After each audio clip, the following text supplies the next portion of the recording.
Charcuterie. Ah, delish.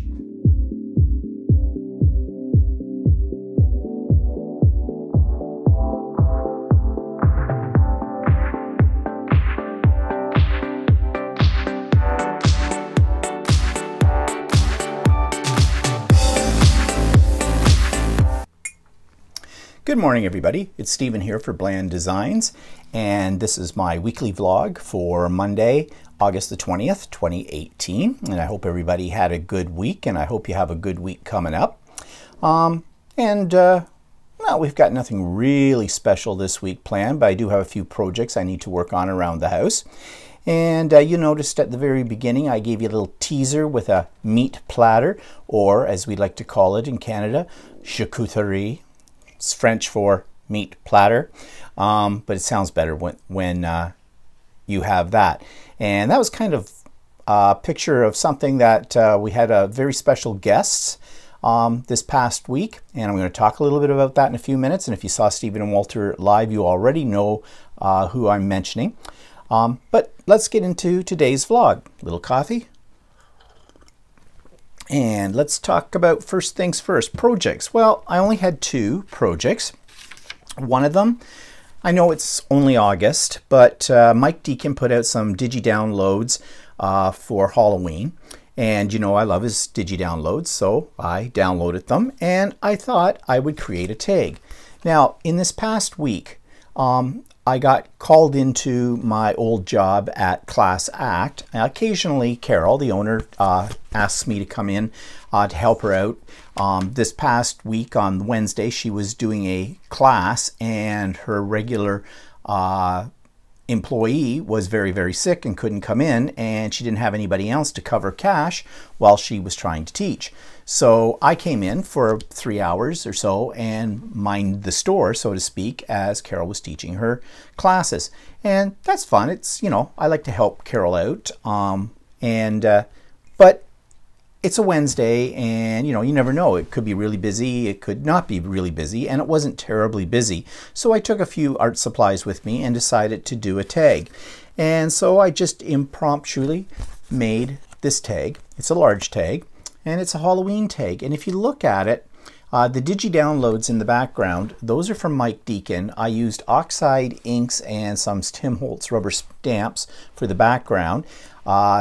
These little pieces of ephemera are also Mike Deacon's.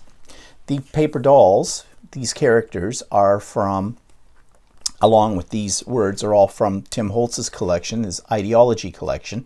And it's kind of tongue-in-cheek here in a morbid way, because if you look what it says, hope is never found. That's not really a cheery message, is it? And if you look down here at this little one, try to get it in focus here, it says, what does it say? I have to always be on the lookout. And if you look at my little paper doll characters and look at their eyes, yeah, I kind of put crosses over them, which is kind of a symbol of, you know, death. So a black ribbon on the top. So it's a little bit of a tongue-in-cheek sort of Halloween type tag. It was just fun to make, and it killed the time while I was, you know, basically waiting around the store for customers to come in. And there were a few customers. So anyways, that I made, and I also made a pouch. Now, you know, I've been working on these zippered pouches for a while, and I finally made one that I thought was worthy enough to give to my mother for her birthday, to hold her bits and pieces that she has sitting out on her tray that, you know, they roll up to your bed for, you know, meals and things like that, just to help her organize things. And I was using some of the embroidery on that as well. So I did create a video of that pouch because I've already given it to my mother. Her birthday was last Wednesday. So here is a short little video clip showing you the pouch.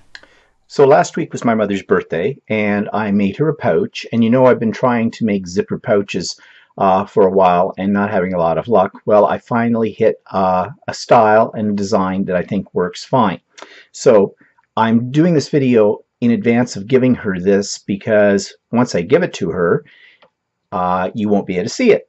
So I thought I'd make a video before I gave it to her. So here it is. And what I did was I've made this a fairly large bag. This is for in the hospital for some of her cosmetic things, her brushes and things like that. She's got some makeup there as well. And I thought this might be easier for her to keep things organized.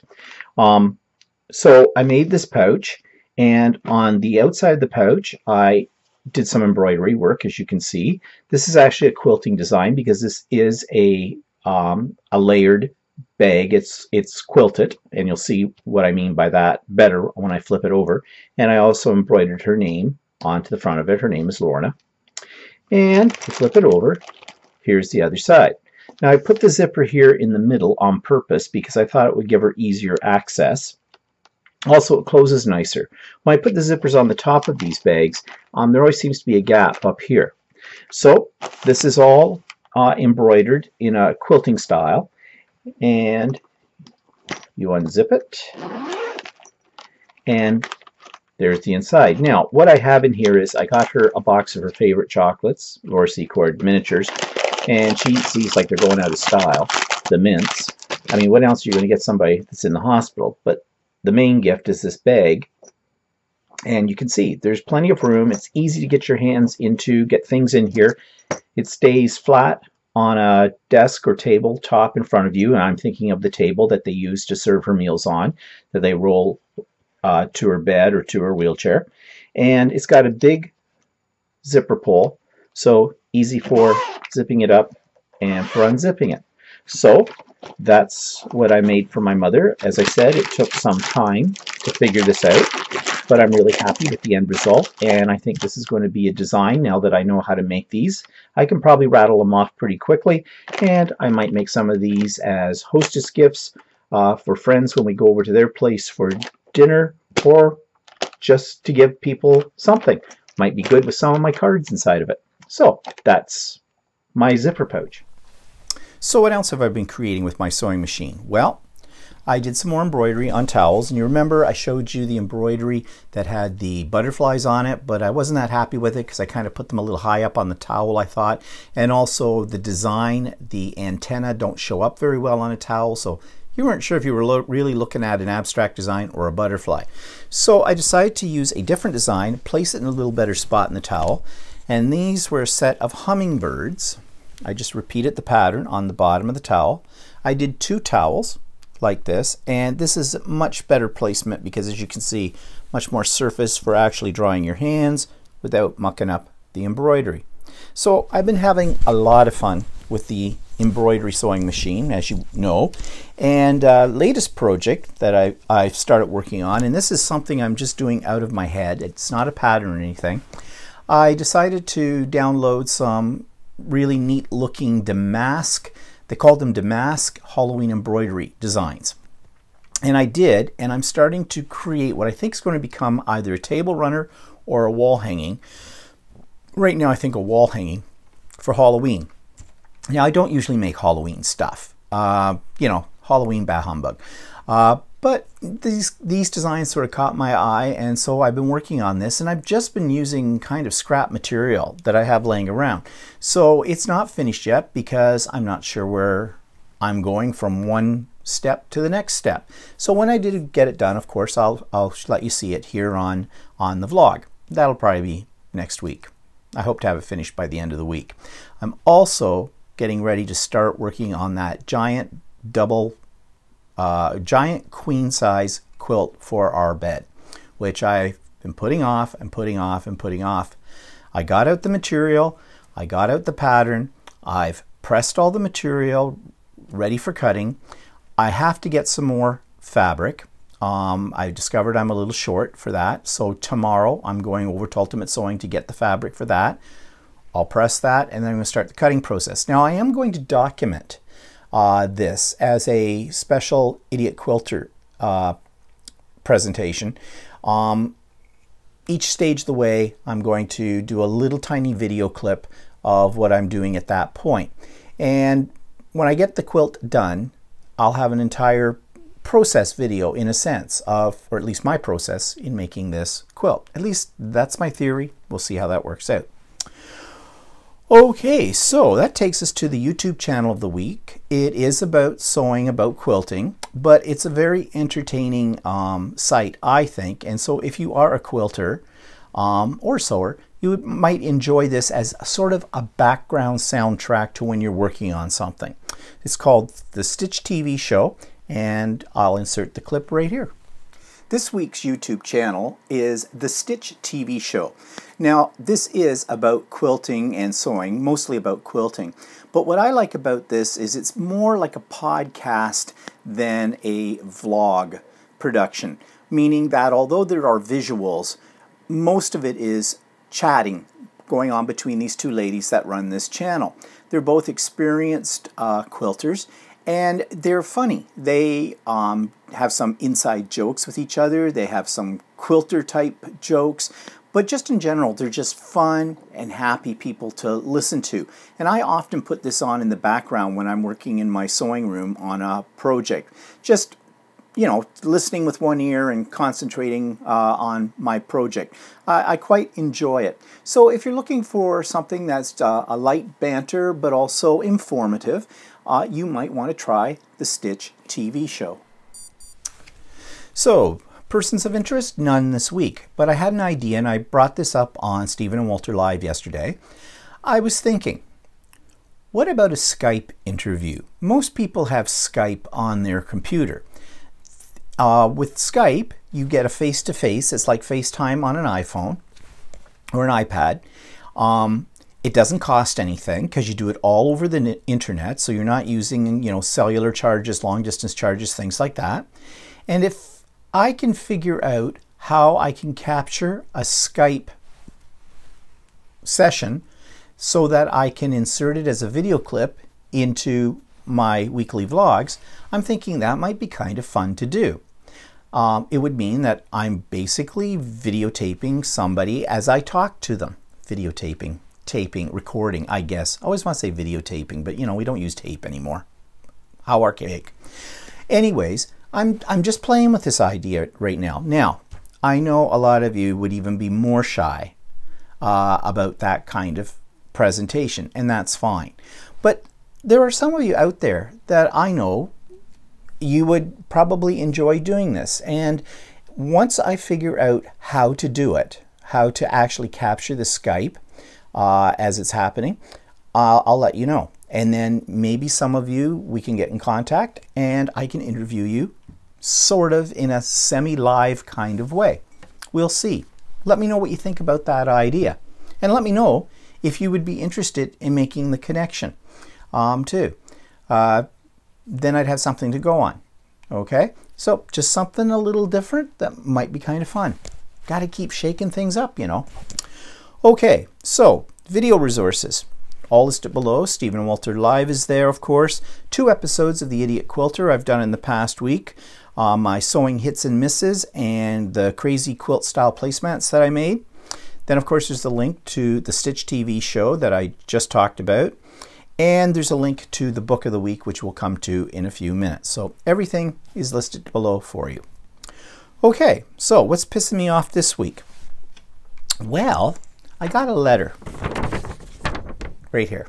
It's an official letter from the hospital. Okay, I've been expecting this. Okay, as you know, because my mother's been in the hospital now for 2 months, and it gets to a point where even though we have very good health coverage in this country, not everything is absolutely free. There's something they call a copayment. Copayment is basically if you're being held in a hospital and you're not really using the hospital services because you're sick. Like in my mother's case, she's not sick. It's her mobility, so she can't look after herself, so she needs to go into a long-term nursing home or long-term care facility. Nursing home's the old word for it. So while she's waiting for a bed somewhere, they're looking after her in the hospital. So there is this copay. Now the copay is based on whatever the charges are that the hospital can charge, and then how much the government will chip in to offset that expense. And they look at your income and sources of revenue, that kind of thing.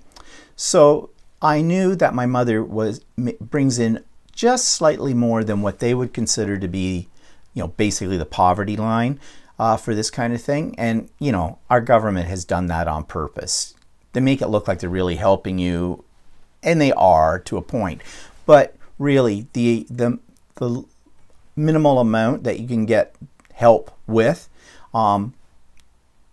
most people make more money than that. And it's not a lot of money, but that's the way the government works it.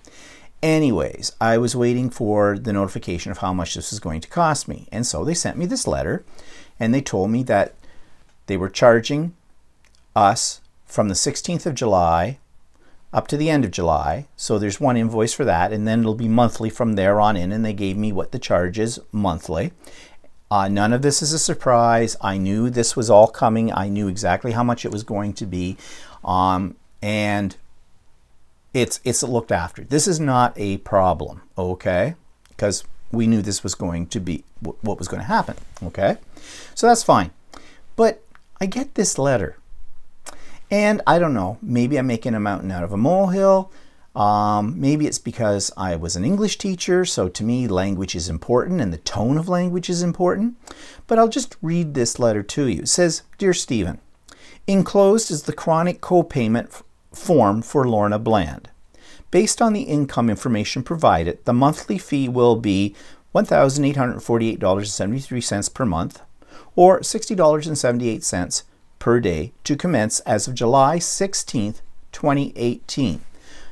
Important date there, July 16th, 2018. I'll come back to that. Please sign the form or highlight it and return in the envelope provided."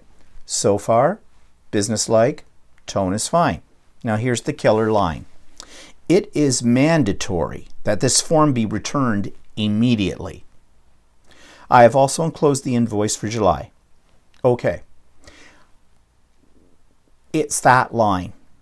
That line right there. It is mandatory that this form be returned immediately. I would have worded that, please return this form as soon as possible. Now, am I saying the same thing? Yes, it's the choice of words. Mandatory, immediately. The tone is like, okay, you're in arrears. We're coming to get you. We're going to take your car and your house. We're going to kick your mother out in the street if you don't get this to us instantaneously, and it's mandatory. It's the law. We're coming to beat you. I just got it. I just got it. I knew it was going to come. They had contacted me because they needed some information about my mother's finances. I gave that right to them very promptly, no problem. I emailed it to them. So they got it instantaneously when they requested it. So what's this? "It is mandatory this form be returned immediately" business? I could see if I was overdue on the bill or something, and this is your last notice, and we're going to send out the hired thugs to beat you into submission. But that's not what happened. Okay, so like I said, maybe I'm just a little too super sensitive about it, but words are important. But here's the other problem. They sent me the forms, okay, 2 invoices, fine. And then they sent me this form where I have to sign it as power of attorney and return it to them. And that's what they're talking about. This form must be returned immediately. And it also has information on there as to method of payment. You know, this modern day and age, you can do it by check, you can do it by debit, you can do it by credit card. Fine. But there's one little problem with the form. And I'm smiling a little bit because, you know, what goes around comes around. They've got the wrong date. Now, she has highlighted, this lady who does this, that looks after finance, patients accounts, it says under her title. She has the date highlighted when this all takes effect. And it says July 16th. That's fine. That's what it said in the letter. 2017. She's out by a year. She's wrong. It's 2018. Now, the problem I have with that, and what pisses me off, is they turn around and they send me this information and they make these demands and treat me with that one sentence like I'm a criminal, but they don't get their bloody forms correct. And it's a legal form, so I'm not signing it. I'm not signing it because here's the reason. That date needs to be changed. Now, yes, it was probably a typographical error. It's easy enough to do. I've done it myself. However, this is August. We're more than halfway through the year of 2018. A lot of times you make that year mistake, you know, at the first of the new year. You know, because we're all used to saying 2017, now it's 2018, but we're not thinking, you know, we just quickly, and it's 2017, oops, I get it. So I called her and I got her voicemail, which I anticipated I probably would, because when you try to get a hold of these people, you never can. It just goes to voicemail. Well, I left her a message, but her voicemail had a message, a different message to start with, that said that she was going to be out of the office until August the 21st. That's tomorrow. She's probably on holidays or something like that, and that's fine and dandy. So I left her a detailed message. Told her who I was calling about, told her I had received the forms, but I told her about the mistake. And I told her up front, I'm sorry, I cannot sign this form until that error has been corrected. And I gave my reason. It's a legal document. The other reason I told her was what I'm afraid of is, and this is where I was sort of getting it, right? If you make a mistake like this on a form of this importance and I sign it, then the next thing I'd expect is I'll be getting an invoice for a whole year of hospital care for my mother, because it says 2017, and I'll probably get all kinds of nasty letters that I'm a year overdue. Then I have to explain to somebody why I'm not, and they have to correct it. You would think that something as simple as this would not cause so much heartache, but it will, because it's called bureaucracy, and that's what I'm pissed off about. You know, where the left hand doesn't talk to the right hand, or where these people want something, but they themselves cannot send out accurate information. So I thought I was being a nice guy by also giving a way to handle this in a more, in a faster manner.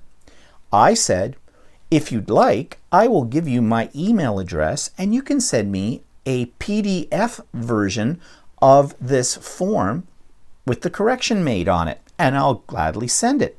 I can even send it back to them as a PDF form. In this day and age, electronic transfer of information is like that, right? Rather than going through snail mail. Now, one thing I will say as an aside, they gave me an addressed envelope with a stamp on it to send back the signed form, okay? Which in this day and age, you don't find that, especially when it costs $1 a pop to send something out. So, okay, so that's good of them, you know. But anyways, I've left this message, I left my email address, and we'll see. Now, she said she wouldn't be back in the office until tomorrow. So tomorrow morning, I know her business hours, I'll give her a call. And I'm sure we'll rectify it in the whole bit. But I wouldn't have been that uptight about it if it wasn't for that one sentence. Yes, you're probably thinking you're making a mountain out of a molehill, just let it go. Yeah, but it is a legal document. And for the reasons I've already stated, I don't feel that I can sign it. So guess what's pissing me off is inefficiency. I mean, proofread, people. All right? Plus, on top of it all, she did highlight sections of that letter that I was supposed to sign, including the wrong date. So, I mean, maybe she was too filled with the idea of going on holidays or something like that, and it just, you know, she was rushing around and skipped out. Whatever. But when you're sending out something that involves lots of money and a legal signature, I think you need to be extra careful. Okay. So, endeth the lesson. So don't ever send me a note that you haven't proofread first. Watch your tone. Okay? I put a lot of faith into the language, you know? Well, yeah, I have a degree in it. That's what I love. Shoot me. Okay, so let's move on to product review and what's new. All right.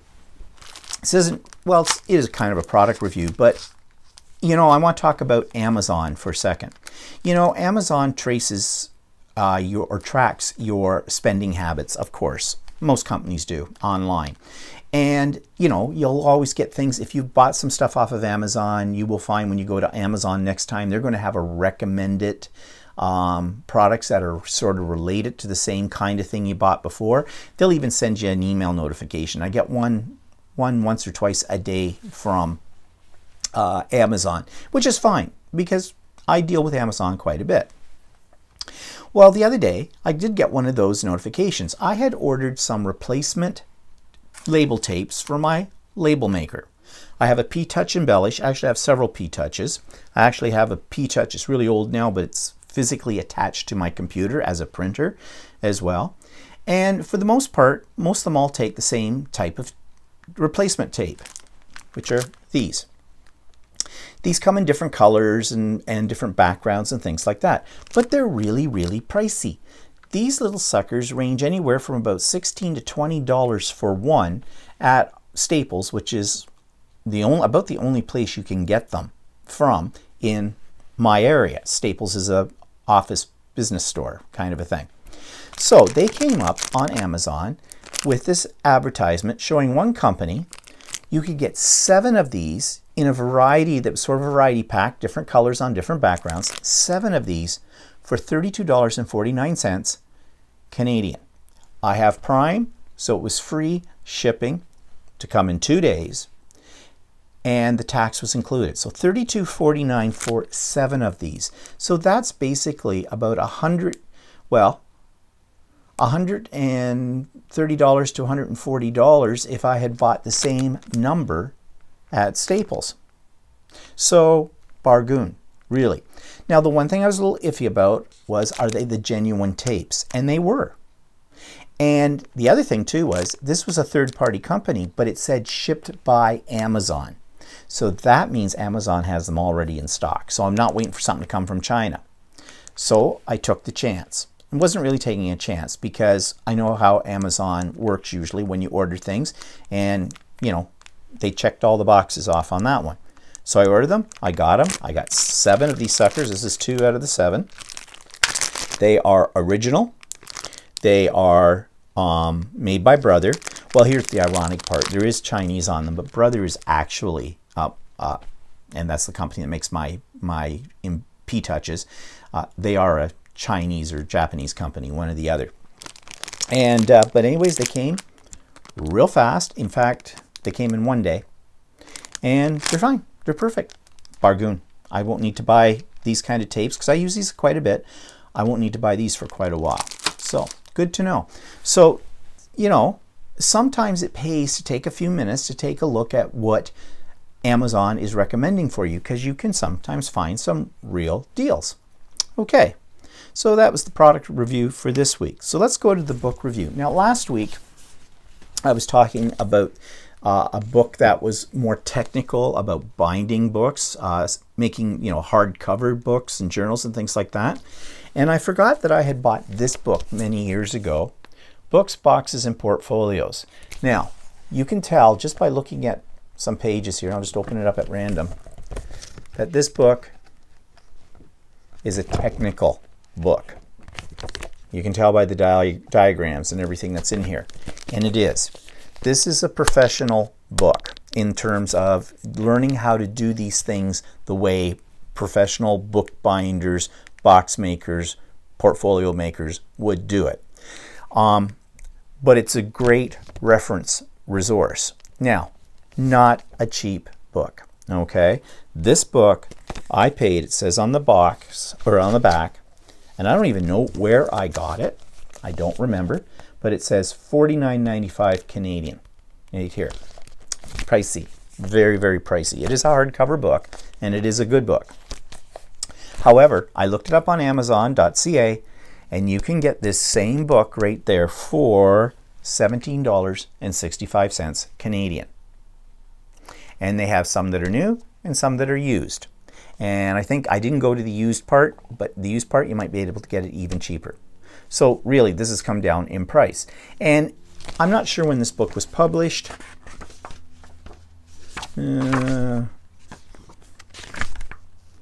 Just look on here. Okay, 1983.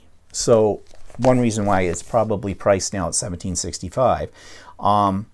But this is one of those kind of books that never goes out of date, because bookbinding techniques don't change, not the professional style. They've been doing it the same way for many, many, many, many years.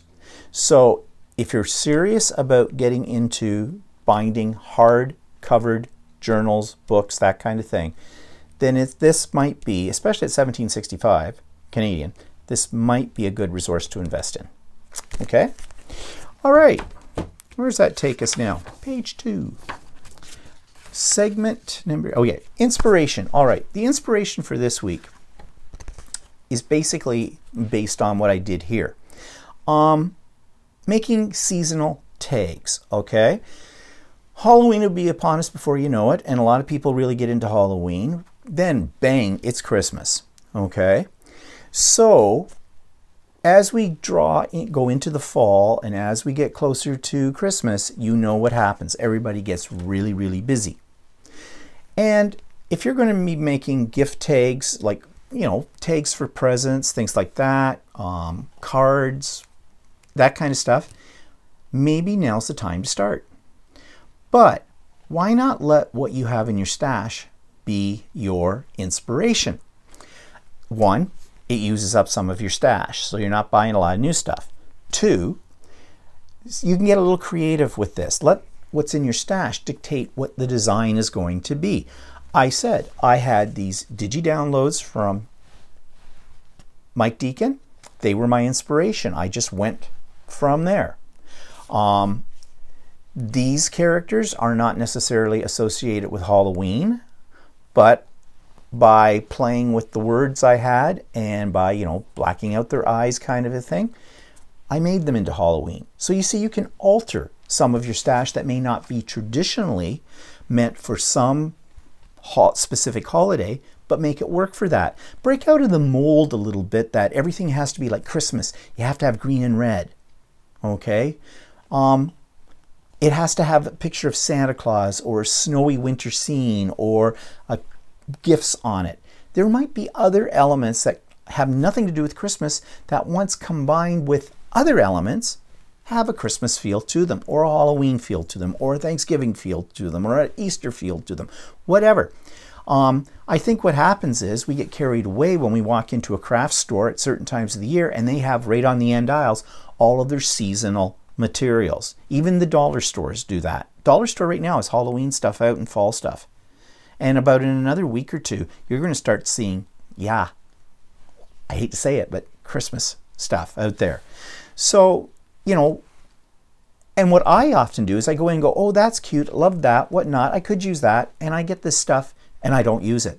I actually have plastic boxes that are labeled Christmas, Halloween, Easter, Thanksgiving on them, where those things that I've bought at the dollar store, at Michael's or whatever, that came out seasonally, I've thrown in that box under a theme, with the idea that I can pull the plastic box out and I can create something from it. And I do, okay? I even put scrapbooking papers in with those boxes too that fit that season. But what I'm saying is, that's fine and dandy. You can make your tags, you can make your cards and whatever now using those, but look at what your other stash items are too. And it might surprise you what elements you had not thought of traditionally as fitting that season could be used. And it's a way to use up your stash. So, and I find it kind of inspires me creatively. It makes you break out of the mold of, let's stick a Santa Claus down and Merry Christmas across the top. Or let's put a jack-o'-lantern right there with a bat. There's other things you can do. Okay? So, just an idea. Okay, so what's in my drawers? Well, I'm going to talk about sticky things, and I'm going to insert the video right here now. So what's in my drawers this week? Some sticky stuff. Now, a few weeks ago, I talked about the different types of adhesive that I use. But one kind of adhesive I didn't really talk about is called Zeier. Well, actually, the adhesive is not called Zeier. The company that manufactures these products is called Zeier. Now, they've been around a long time, and I think you can still get some of their products. But I have them in various sizes. And what I mean by that is they basically create a sticker. That's what it says right here. Zeier, create a sticker. And it does what it says. It's this little, it's kind of cute, it's an X shape. There is a spot where you put in a refill, a roll of sticky material.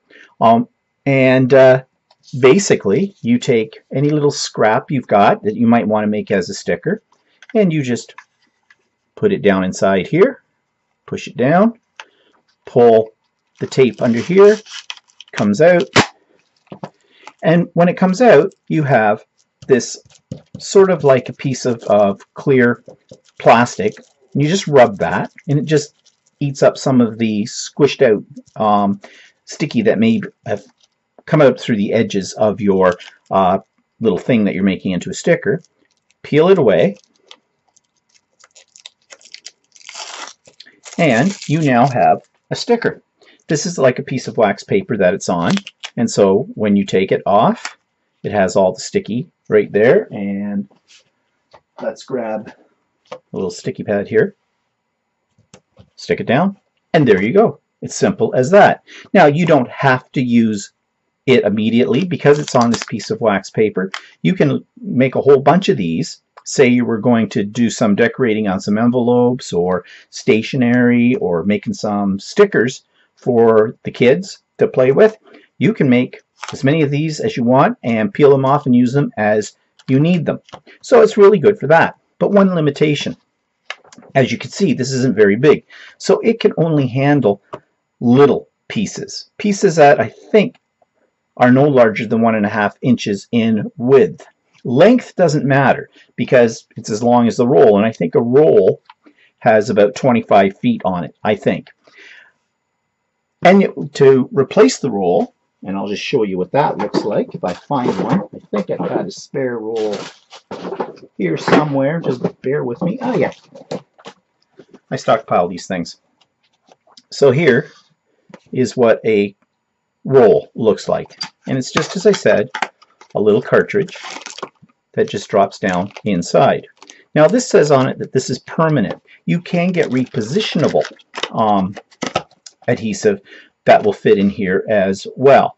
So you have a wide variety. Yeah, it's not 25 feet, it's 20 feet. Not particularly cheap.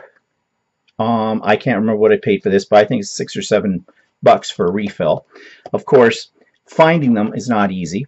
Michael's, it's hit and miss. So that's why I have some laying around, because anytime that I see them, and if I happen to have a coupon at Michael's, I will stockpile them.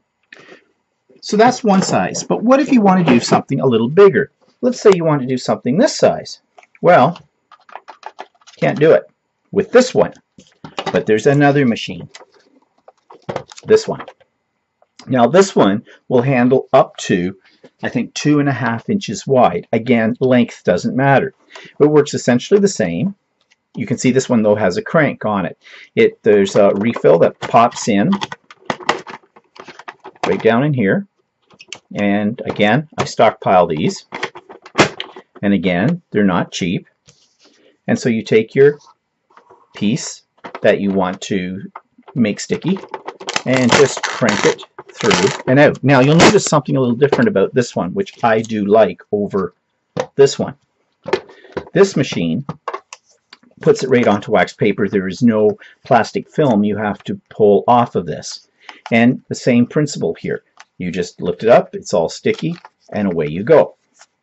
So this is pretty good too. So if you were to buy one of these machines only, I would spend the extra money on this one, because this one you're going to get more bang for your buck in terms of size. But that's not all. If neither one of these suit your purposes, say you want to, you're doing a scrapbook, and these are great for sticking down your pictures and your embellishments, but your pictures are often a lot bigger than 2.5 inches, more like 4 by 6, or even 5 by 7. So what do you do with those? Well, here you go. You get the Zeier 900. This is the Zeier 900. This little sucker will handle, I think, anything that up to 8 inches wide.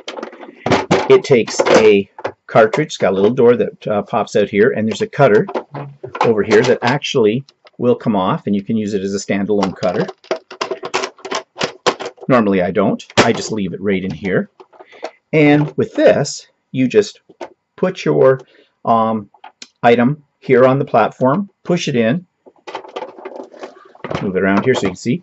Crank the handle and out it comes. Now again, this one takes a refill as well. It's quite large. Now these refills are expensive. They run about $49.99 Canadian. I use a Michael's coupon on these, especially if you get a 50% or 55% off. I will buy one of these. I stockpile these. I'm not going to show you how this one works. It works the same as the other two. And the reason I'm not going to show you is because I don't want to use up my roll of sticky in here right now because it is so expensive. But I stockpile them as well. Now again, getting the refills for this one is not always that easy. Michael's doesn't always have them on hand. The other thing about this one though is they also have, well, all of these machines you can get repositionable adhesive, but on this one you can also get a cartridge that does a laminate, so a clear plastic coating, a cold laminate, and I believe you can even get one that will make a magnetic sheet as well. Again, it's hit and miss at Michael's when those things are in stock, so you have to go hunting for them. Now you can probably get them online as well. This machine is not cheap. At Michael's, I think this machine is over $100. I don't think I paid for it at that time, but I've had this a long, long time.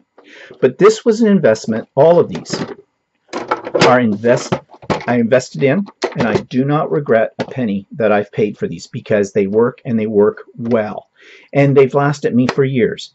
The only problem is sometimes getting the refills for them. So if you're serious about using a Zeier, make sure you start to stockpile the refills for whichever machine that you get. So that's what's in my drawers this week. So if you don't have a Zeier, you might want to look into investing in one because I don't regret the money I have ever spent on the Zeier. It has worked for me for so many projects. Okay, so events in the past week. Well, my mother is doing well in the hospital. She's getting a little tired of the hospital food, so I say to her every time before I go over to visit her, is there anything you want? Lately it's been chicken fingers, butterscotch sundaes, and a vanilla milkshake. Okay, I get the stuff for her. The only problem is, I think I talked about this yesterday on Stephen and Walter Live, you know, I have to go to 2 different places to get this combination of food that she wants, and one is hot, one is got to be kept cold, so, you know, it's a bit of a trick. Keeping things hot, keeping things so they don't melt. Have a little thermal bag that I put the ice cream in, seal up the paper bag that they put the chicken fingers in, and I suggested to my mother when we took that over to her the other day that maybe you want to eat the ice cream first, then tackle the chicken fingers, because the chicken fingers you can always eat cold. The ice cream doesn't work so well when it's warm. You know, you got a bit creamy soup there. So anyways, she's doing okay, and we're just waiting for the next stage of the journey. So, all right, had a very special visit this week. I talked about this on Stephen and Walter Live. I had hoped to be able to put in the little clip that I made, a video interview with Kim. Kim is Kim Jameson Hurst. She is the owner and designer of Chatterbox Quilt's website, which I reviewed a couple of weeks ago, and her new membership site called The Quilter's Way. And she's from Calgary, but they originally, she and her husband, come from Ontario, and they were out here visiting relatives and whatnot, and so we had made arrangements for her to come last Friday afternoon for nibblies and drinks and to meet and talk. Wonderful people. I wish they were my next door neighbors. I really do. I think Kim and I would have such a screen, you know, doing all kinds of things. And her husband, Gary, he's great too. So we had a really nice afternoon talking about quilting and talking about YouTubing and what their setup is. And they have a fairly elaborate setup. But because, you know, part of her livelihood is based on the Quilter's Way in that, she, of course, needs to have more professional equipment than what I own. And her husband is very knowledgeable about how to edit things and whatnot. They do it on a Mac system, which everybody does. Anybody who does really great videos, it tends to be on a Mac, I have found. And Walter and I are seriously considering going that route. I have a lot of PCs, and it's not that I would be getting rid of them, but when you're starting to jump between two operating systems, I'm not sure how fluid that's going to be. So, and also they're expensive. You know, if you want to get a top of the line Mac, they're $5,000, $6,000. Now there's other alternatives, and we're looking sort of into that. Right now I don't want to be spending $5,000 because I spend it all on sewing stuff. Yeah, and there's more of that to come. But we'll see, And I know that a lot of you want to see me do a craft with Walter, sort of a craft challenge.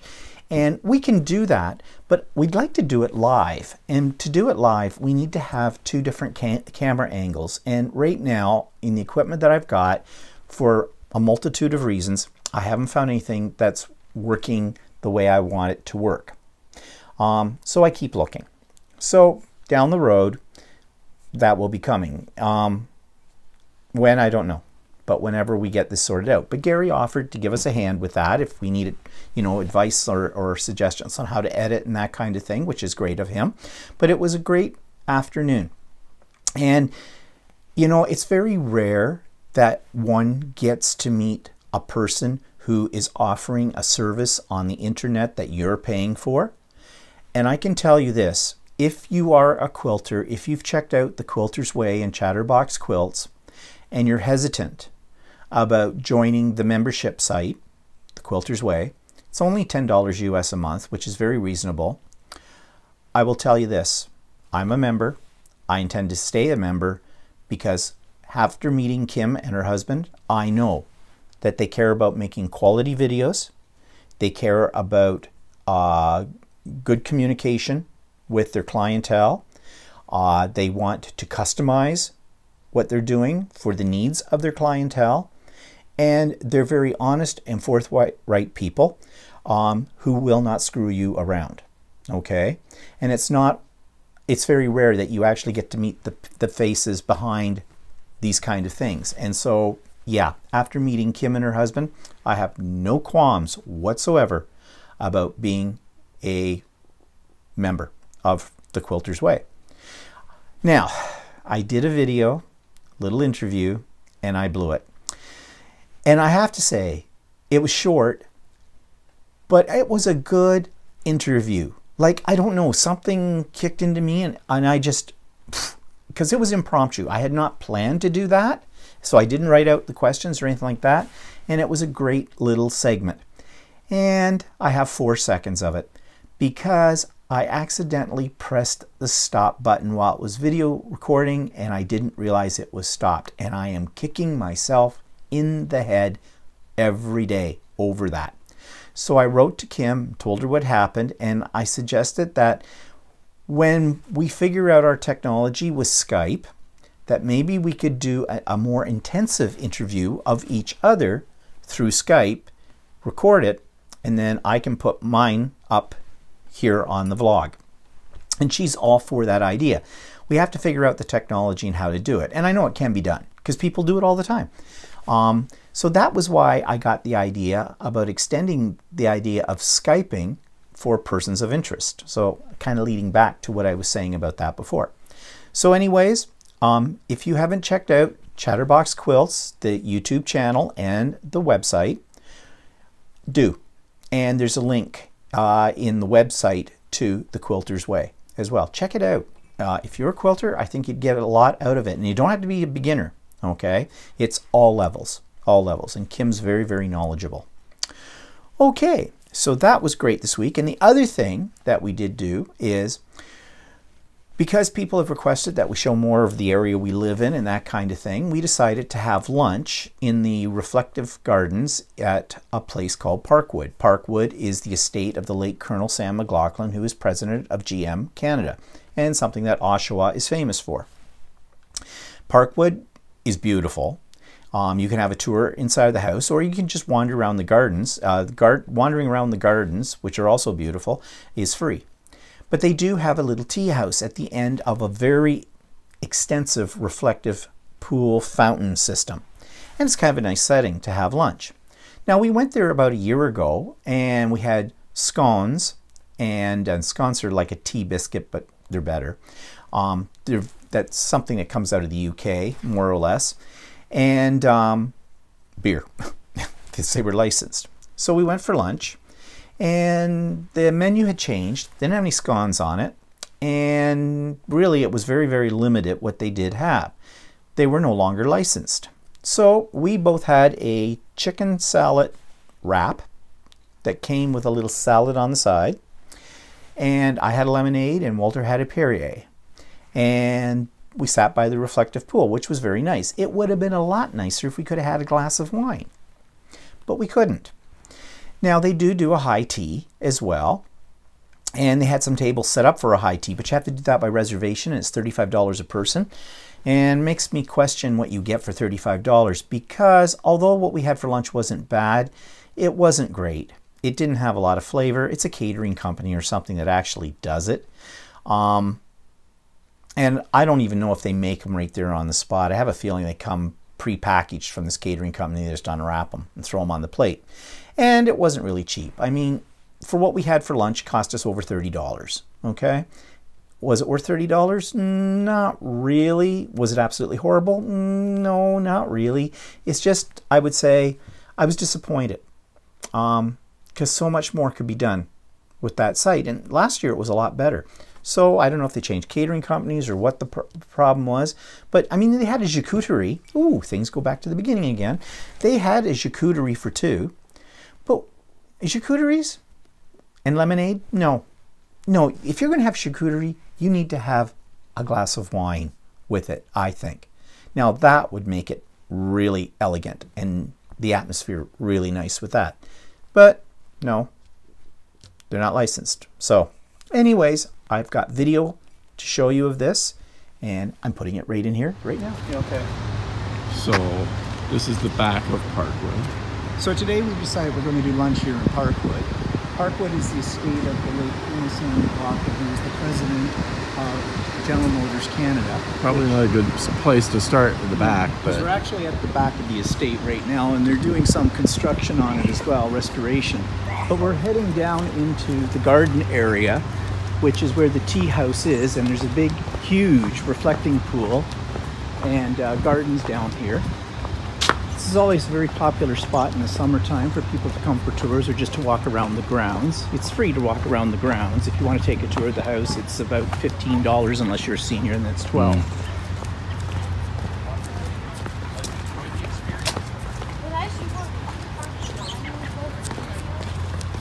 yes, although I saw you up on the ridge. And I said it in my video. Yo, I'll ask Jordan if he doesn't know.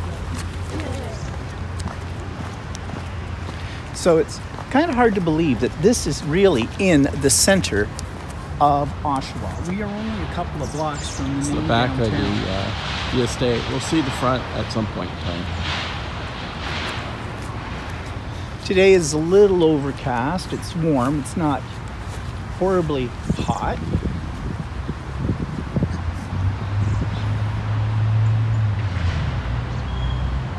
But all the way around us right there are main streets. And you can sort of get glimpses of them and hear them, but really it's not, you don't feel.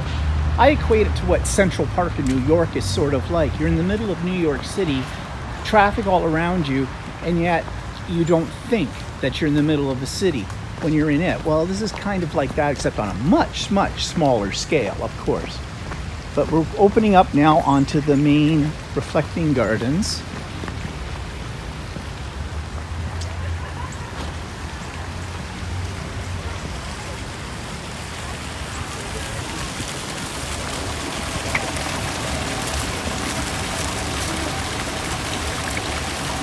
This is a very popular spot for weddings and things like that, of course. And right down there at the end, which would have been the pool house in its day, that's where the little tea room restaurant is, and that's where we're here for.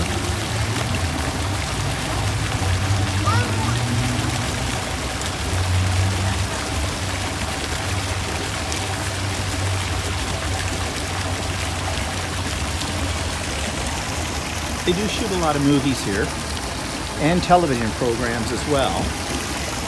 Today, though, we checked to make sure they weren't shooting anything, and they weren't. But often they are.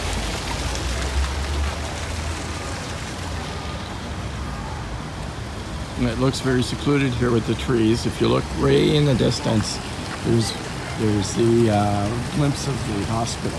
It's next to the hospital, so. And one of the things is the land for that hospital and was all part of this estate at one time, but it was all donated by the McLaughlin family to build the Oshawa General Hospital. They were very big in philanthropy.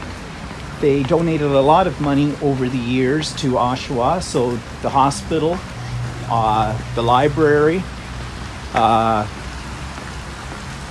there's other things too, some park systems down here as well.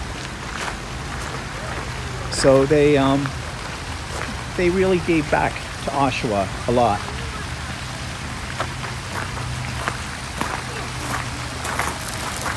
If you ever come here and take a tour of the inside of the house, you will find a lot of the original furnishings are still there. And a lot of their artwork is still there as well. The McLaughlins had 5 daughters.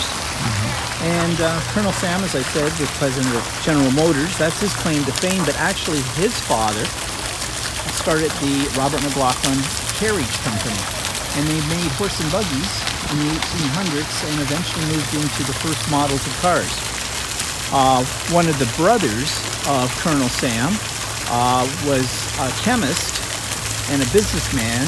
Now, I'm not sure if he actually was a chemist, but he was responsible for establishing the Canada Dry Company, which makes the famous Canada Dry ginger ale.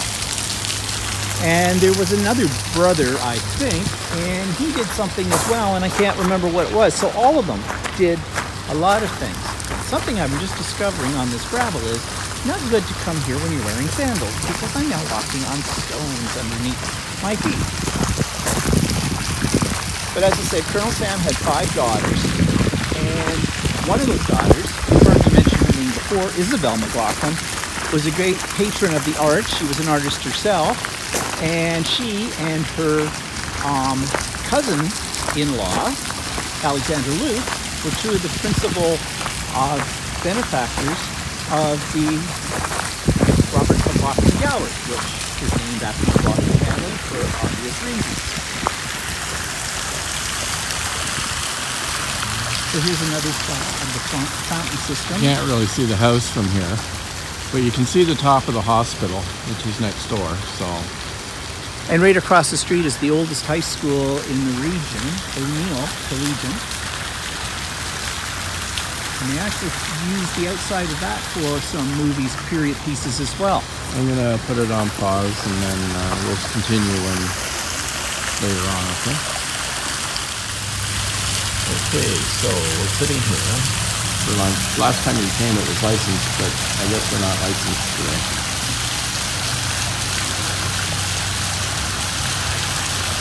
And while Walter's doing the video from the gimbal, I'm doing a video of Walter using the gimbal, doing a video. So it's a video within a video. And You can hear emergency vehicles in the background heading to the hospital. this is the menu. And they do have high tea here, but you have to make a reservation for the high tea. It's $35 per person. And that's the tables over here have been set up for high tea, as you can see.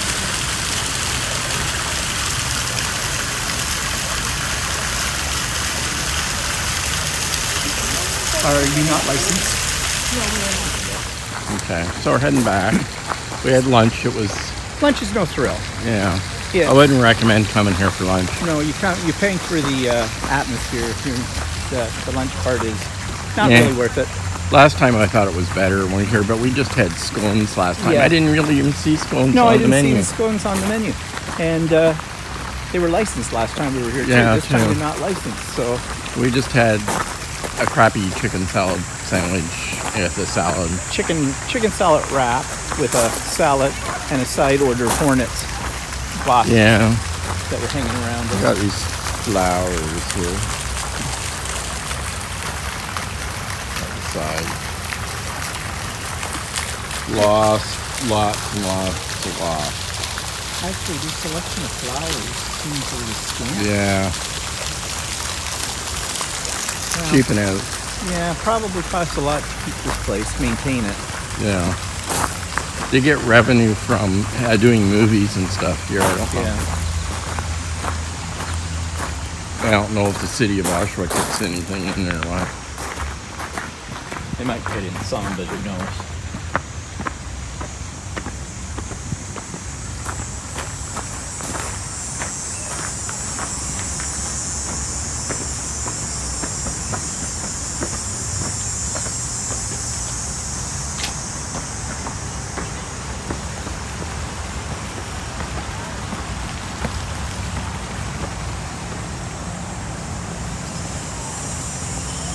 So back to the grounds. We'll take a swing around the front of the house.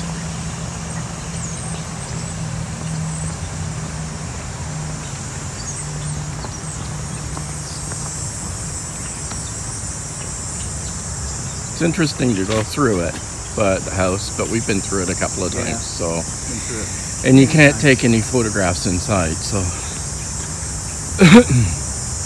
You can take some on the grounds. Didn't say anything you couldn't about not taking some on the grounds, so. No, you can take them on the ground, but you can't take them inside because they want to sell you.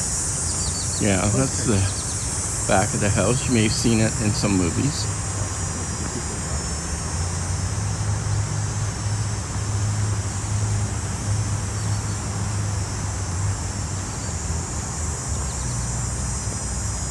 Yeah, we're recording that one. Yeah.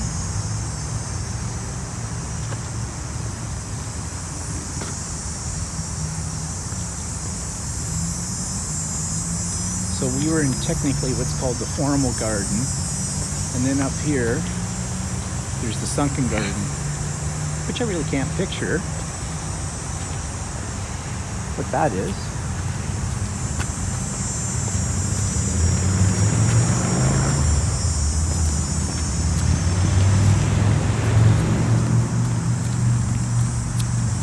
Okay, so this is often shown in a lot of movies. Yeah. This area.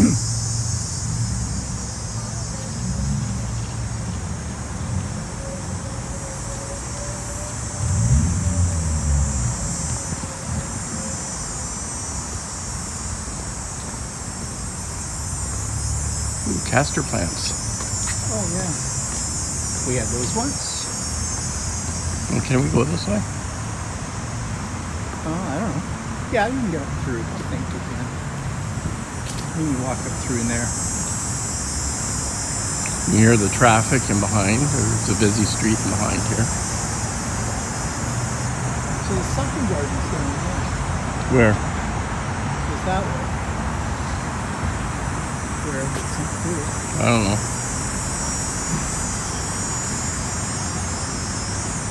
I've never been over there. I don't know. It doesn't look like too much. Doesn't look too much so here. Oh, I guess it's back over there. Well, There's a gate here.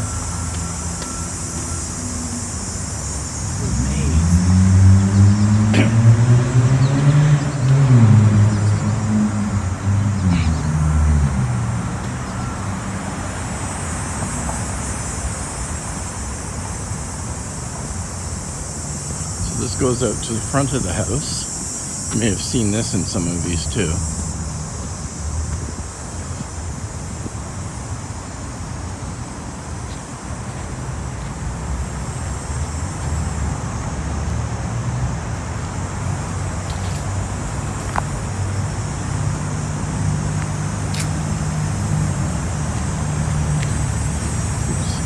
get a Getting a very good view here. It's a good view of the house there. And then there's the hospital next door with the, what do you call it? What do you call that? And of course, there's a commemorative plaque. So here it tells you a little bit about.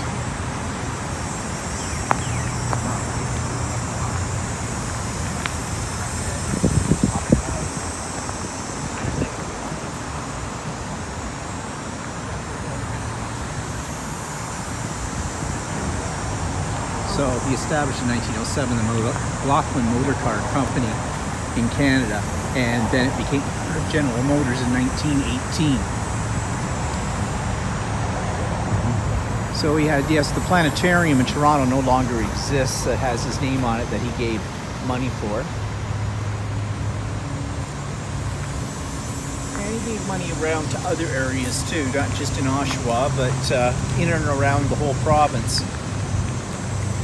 They had a lot of money. Yeah. Good, sure. The McLaughlin family, their descendants still do exist in and around, but don't really hear much about them anymore. Isabel never got married, never had any children. The big main road with the apartment building across the road from it. Yeah, so you see you're right out on the street here, but you're sort of secluded in here by all the trees. So that's basically it. That's basically the house, and that's it. So I'm going to stop recording. So another thing that happened actually yesterday before we did Stephen and Walter live. I have an organ. Insert snicker here. No, my grandmother had an electric Lowry organ that she bought in the early 60s. It was her pride and joy, this organ. And in fact, as kids, my brother and sister and I, we all have Royal Conservatory piano training. I can't play a note anymore. Was never really good when I was taking the lessons either. I hated practicing. So I can play, or could play, but when we were kids, my grandmother always said, okay, you can play the organ as long as you've washed your hands, and she'd inspect us because no grubby fingers on that organ. It sat in a very special area of her house. She had a formal living room that she had just finished redesigning in lovely green Chanel bump sectionals with large Blue Mountain based lamps. Actually, I love those lamps as an aside because they looked very 60s because they had these really tall lamp shades that kind of went up into sort of a semi-cone.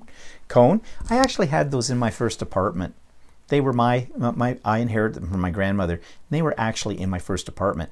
And you know, I finally got rid of them years ago. They even came with us to this house, and we had them in before we redid the rec room. They were sitting in the rec room. They were, if anything, a conversation piece. I kind of hated to get rid of them, but they were kind of falling apart too. And hello, the 60s were definitely banging down the door to get them back. Of course, mind you, that kind of stuff's all retro now, they call it. But anyways, I digress.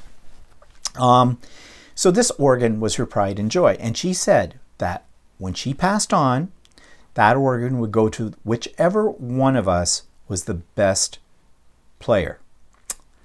I got it. I was not the best player.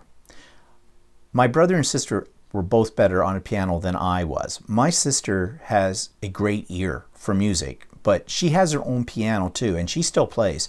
And she can play very well. So, you know, technically, that's who should have got it. But she didn't want it. And my grandmother passed away without a will. So basically, I got it. And it has traveled with me for the last 35 years to wherever I have lived. And it is a bitch to lift. It weighs a ton. So it's been sitting in our rec room in a corner for, well, in this house for over 23 years. In my other house, another 8. In my own apartments, another 6. So, you know, it's been around. And it's time to let it go. One, what happens if we decide to downsize at some point in time, move into a condo? We're not moving that sucker with us again. It's just too heavy. 2, I don't play it. Walter can't play. So there it is, sitting there gathering dust. 3, the spot where it's sitting, I am thinking of rearranging furniture. I want to use that corner so I can eventually put up a quilt rack. So time to let it go. Okay. I put an ad on Kijiji for it, and at first I had done some investigation as to see what people would pay for one of these suckers, and no one will pay for it. They were up for like $25, $50, and they didn't seem to be getting any bites. But I thought, okay, I'll put it up for $100 or best offer. But the stipulation was, if you want the organ, you've got to come and get it, and you have to lift it. You have to get it up my stairs, out of my rec room, and into whatever you're driving, okay? In other words, bring strong people with you, because I'm not doing it, okay? No bites on that. Had a lot of views, but no bites. I decided, all right, let's bite the bullet and give it away free. I don't know. It wasn't that I was looking to try and make money from it. I just thought maybe it was more legit if you're, if you're giving something away free, and even though I said it's in excellent condition and had a picture of it, and it is, and it was all working fine. Cabinetry on it was not marked up. Well, that's not true. I saw a couple of marks on it yesterday, but really not major in this kind of thing. I figured, if you just say that it's free, people will think it's broken down.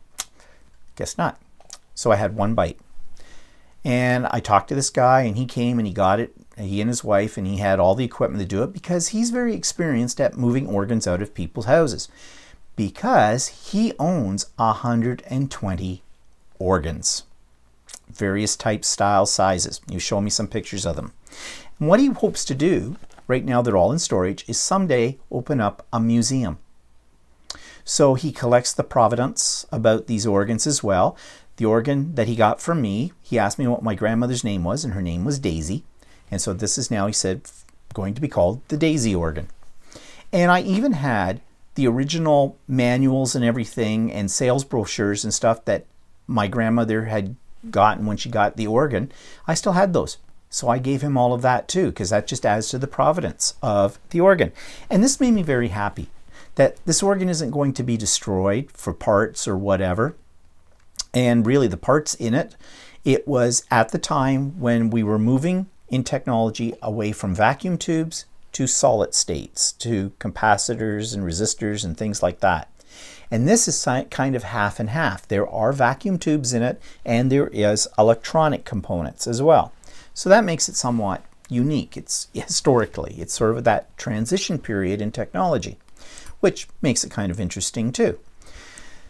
So, somebody might want some of those vacuum tubes and things like that, because vacuum tubes to get are kind of rare. Anyways, he's not destroying it. It'll be in storage, and eventually he will open up his organ museum. And it's sort of a legacy he wants to leave to his children and all that kind of stuff. And it's kind of a neat hobby, although very backbreaking. But this guy had the equipment. He knew how to do it, how to get it out of our basement without killing anybody or breaking the organ. So I was happy about that. I also did warn him that this organ might be a little haunted. I've never seen it, but my brother claimed years ago he and his wife were babysitting our other house that we had then when we went away. It was probably a European trip or something. And my brother swears in the middle of the night he heard my grandmother playing her organ. Ooh. Yeah, well, I never heard that either. Of course, my brother also claimed that the 20-foot cord on our wall phone back then, that's how long ago that was hanging straight out from the wall with nobody hanging onto it. I think that maybe somebody had gotten into the wine or the beer that night before they went to bed. We're, having sort of intoxicated delusions or something. But whatever. But I did tell the guy about that. I said, yeah, maybe. And he said, bonus. So, yeah. Anyways, my organ's gone. I'm a little, not upset, but I'm nostalgic because it was something that belonged to my grandmother, and I was very close to my grandmother. And, it was a thing of hers that I had. I have some other things of hers that are precious to me and not quite as heavy. So, it was its time, but I'm glad it's going to go to a museum. So I did just a tiny little clip about my grandmother's organ.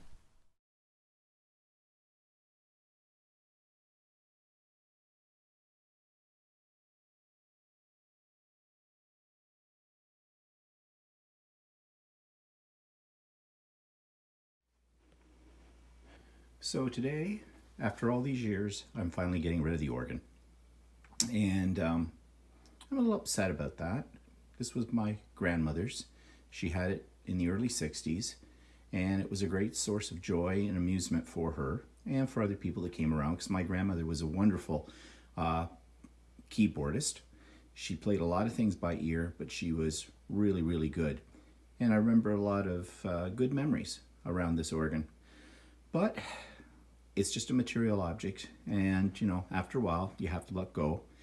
The guy that's getting it, he, I think, collects organs, so he appreciates them, and it's going to get a good home, I hope. So yeah, it's a little sad because of the memories of my grandmother, but you can't take those away from me. I'll always have those. Okay, so what is coming up in this next week? Well, not a heck of a lot. I got to get to work, and I'm going to do this after I finish doing this vlog today. I have to start designing my next art journal class that I'm giving in September as we get back into the, into the mode of regular routines and things like that. And I promised the ladies when I last saw them that we were going to do a workshop using jelly plates, and they all got excited because we've done jelly plates before and they're lots of fun and they're addictive. And I'm going to do something a little bit more sophisticated with them this time, which involves transferring magazine pictures, because I saw on the Jelly Arts site the method for doing this, but I actually haven't tried it myself.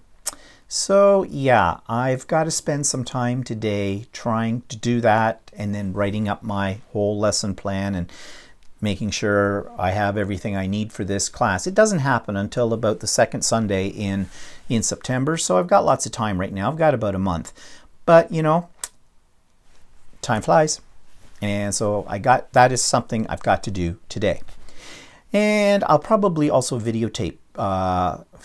There I go again. I will probably record as one of my crap videos. I haven't done a crap video in a long time, which is creative relaxation and play, where I experiment with stuff, and this is an experiment. I'll probably do it like that, and that may come out later this week. Okay, and on Saturday, Ultimate Sewing's having another one of their semi-annual open houses, which is where you can sign up for the classes that are happening in the fall. Walter has decided he wants to take a serger class, so that's great. That should be a lot of fun, actually, because the person that teaches the serger class, and that's Shirley, the owner, and she's great. And Walter has a way of, what can I say? He's not the best of students, okay? He will question a lot of things because he thinks there's maybe a better way to do it, and sometimes he's right and sometimes he's not. Shirley is a very strong personality too, and she's been doing this stuff for years, and she's a professional, so I'm just giggling to myself to see how this goes together. I know I'm sadistic, but whatever, we'll see. But I'm glad he wants to take a class, you know, because what it is if he does more sewing too, and if he gets into it a little bit more, it's something we can do together. It's something, you know, we can share, which I think is a good thing. You know, I even jokingly said, if you get into this sewing thing a little bit more, into quilting and free motion quilting, I said, we can start up another YouTube channel and call it Two Guys Sewing or something like that. Or, I'd come up with a better title, but whatever. So, and there's some classes I want to sign up for too. I want to take a class in making like a more elaborate type of bag, like a satchel, you know, one that has sections in it, maybe zippers, maybe a flap that goes over it, and they do teach classes in that. I want to, you know, with piping and the whole bit, I want to learn how to do that kind of thing. And also, I think there will be some classes about using my new embroidery machine, or doing machine embroidery. And although I've learned a lot on my own, it doesn't hurt to take a class, especially with Shirley, because she is an expert, and I always learn something from one of Shirley's classes. I don't know if I'm going to take a quilting class or not again. Not because I can't learn from it. It's just that last time I think I took too many classes and I sort of burned myself out a little bit. So I might limit myself to just 2 classes. You know, one on the embroidery machine and one doing these satchels or something like that. We'll see. We'll see. So they don't come out with the list of classes until about Friday night. Their open house is Saturday, so I'm going to do what I did last time. I have all my little tickets ready to go. I'll pick the classes for us. We'll get right down there an hour before the store opens, mark our spot in the line, walk in, hand them little tickies, bang, bang, bang, pay for the classes. Yay, we're gone, because it's a zoo. And they do line up for this. Okay. I think that's all that we have to look forward to in the next week coming up.